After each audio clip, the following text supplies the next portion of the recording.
13, chapter 12.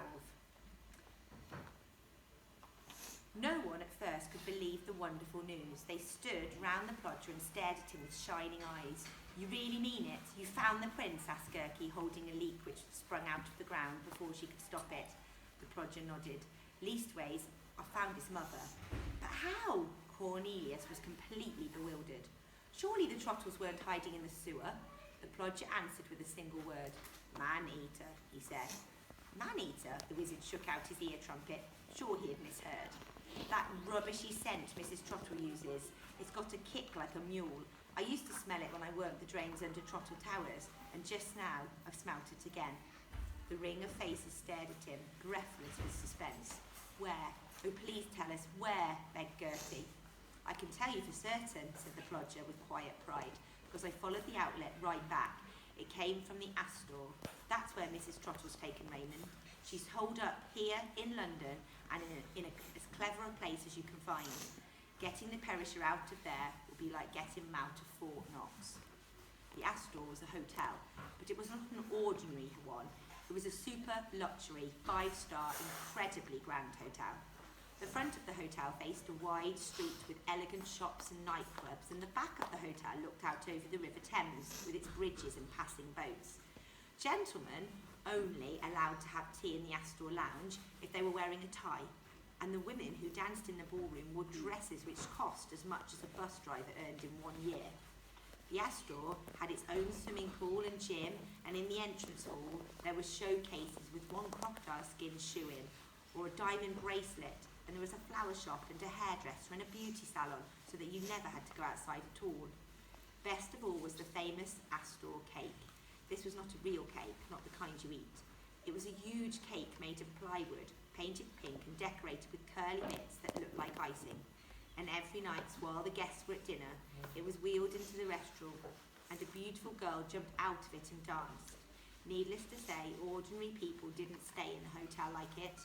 It was for pop stars and business tycoons and politicians and oil sheiks who came to the Astor, and people of that kind are usually afraid. Pop stars are afraid of fans who rush up to them and tear their clothes, and politicians are afraid of being shot at by people they have bullied, and oil sheiks and business tycoons like to do their work in secret. So the Astor had the best security service in the world. Guards with armbands and walkie-talkies patrolled the corridors. There were burglar alarms everywhere, and bomb-proof safes in the basement where the visitors could keep their jewels. Best of all, there was a special penthouse on the roof, built of reinforced concrete, and the rooms in it had extra thick walls and secret numbers and lifts which came up inside them so that they weren't used by other guests at all. What's more, the penthouse was built round a helicopter pad so that there were incredibly important people who could fly in and out of the hotel without anyone down on the street even seeing them. And it was one of these secret rooms, number 202, which Mrs. Trottle had rented for herself and Raymond. Actually, it wasn't one room. It was a whole apartment with a luxurious sitting room and a bedroom with twin beds so that Mrs. Trottle could watch over her babykin, even when he slept. Even so, she had checked into the hotel under a different name. She'd called herself Lavina Tarbuck, and Raymond was Roland Tarbuck, and both of them wore glasses so that they stumbled a lot, but felt important. Although the Astor bristled with security men, Mrs. Trottle had hired 2 bodyguards, especially for Raymond. Bruce Trout was a fat man with a ponytail, but the fatness wasn't wobbly like Raymond's, it was solid like hard. His teeth had rotted years ago because he never cleaned them, and his false ones didn't fit, so they weren't often in his mouth. They were usually behind the teapot or under the sofa. Not that it mattered.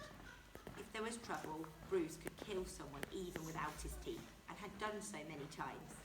But it was the other bodyguard that was the most feared and famous in London. Doreen Trout was Bruce's sister, but she couldn't have been more different. She was small and mousy, with a bun grey hair and weak blue eyes behind round spectacles. Doreen wore lumpy tweed skirts and thick stockings, and more than anything she loved to knit. She knitted all day long, purple cardigans, pink booties, heather mixture, ankle socks, clackety-click, clickety-clack went Doreen's needles from morning to night. And they were sharp, those needles, incredibly sharp. There are certain places in the human body which are not covered by bones, and someone who knows exactly where those soft places are does not need to bother with a gun. A really sharp needle is much less messy and scarcely leaves a mark. Bruce was costing Mrs. Trottle £100 a day, but for soft part Doreen, as they called her, she had to pay double that. Mrs. Trottle had made a good job of scaring Raymond. He believed her when she'd said that everything he'd seen in the park and in his bedroom had been due to dangerous drugs, that the kidnappers had put it into his food when she told him not to move a step without his bodyguards.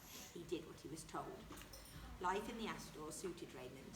He liked the silver trolley that came in with his breakfast and the waiters calling him sir, and he liked not having his father there. Mr. Trottle sometimes seemed to think that Raymond wasn't absolutely perfect, and this hurt his son. Best of all, Raymond Trottle liked not having to go to school. Because the bodyguards were so careful, Mrs. Trottle soon allowed her son to leave his room. So he sat and giggled in the jacuzzi beside the swimming pool and went to the massage parlour with his mother and bought endless boxes of chocolates from the shop in the entrance hall. In the afternoon, the Trottles ate cream cakes in the Palm Court lounge, which had palm trees in tubs and a fountain at night, still followed by their bodyguards. They went to the restaurant for dinner and watched the girl come out of the Astor cake. She was a truly beautiful girl, and the dance she did was called the Dance of the Seven Veils. When she first jumped out, she was completely covered in shimmering gold, but as she danced, she dropped off her first veil and then her next, and the next one and the next, which, when she was down to the last layer of clothes, all the lights went out, and when they came on again, both the girl and the cake had vanished. Raymond couldn't take his eyes off her. He thought he would marry a girl like that when he grew up. But when he said this to his mother, she told him not to be silly. Girls who come out of cakes are not the sorts of girls you want to marry, said Mrs. Trottle. What she liked was the man who played the double bass. He had a soaring moustache and black soulful eyes, and he called himself Rodrigo, but his real name was Neville Potts. Mr. Potts had a wife and 5 children whom he loved very much, but the hotel manager had told him that he must smile at the ladies sitting close by so as to make them feel good, and so he did. Mrs. Trottle liked him so much that on the second night she decided to go downstairs again after Raymond was in bed and listen to him play. First, though, she would put a call through to her husband. "Have you done what I told you about Ben?" "Yes." Mr. Trottle sounded tired. "Are you sure?" "Yes, I'm perfectly sure," snapped Mrs. Trottle. "Tell the Surgeons he may leave very suddenly, and I don't want any talk about it." She paused for a moment, tapping her fingers on the table. It was important that there weren't any bumps or bruises on the boy when he was taken away.